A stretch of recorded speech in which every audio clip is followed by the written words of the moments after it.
Rồi, chào mừng các bạn đến với kênh của mình nha.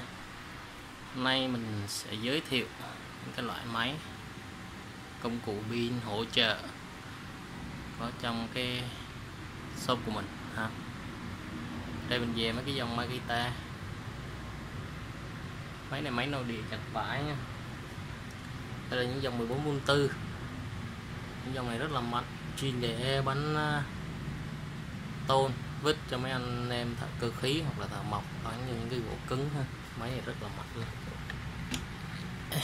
Ví dụ cây này, cây 131 ha.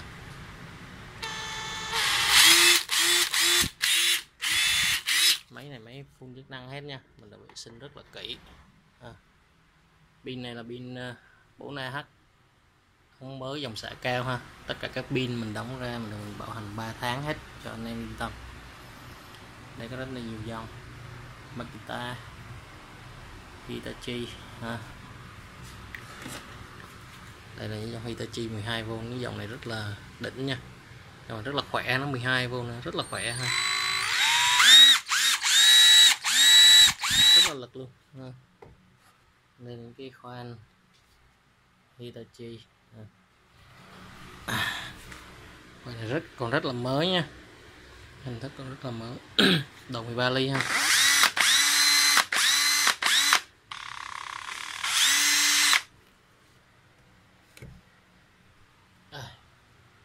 Đây là những dòng National ha, những cây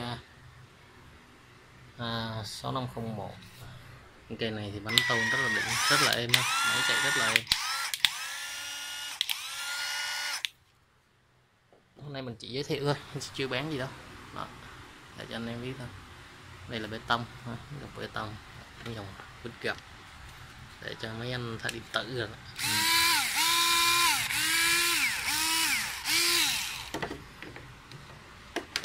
Đây là những dòng 12V, này người ta gọi là dòng cỏ.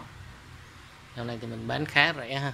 Cái này là mua một bộ, một máy, một pin, một sạc 5Ah mình bán 850 ha.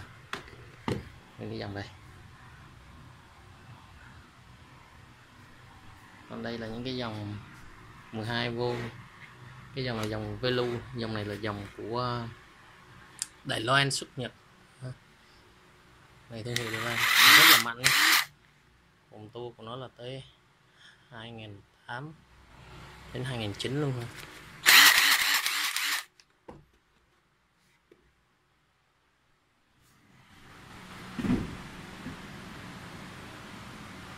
Nói chung là rất là nhiều máy. Hôm nay thì mình chỉ có review tới đây cho các bạn thôi.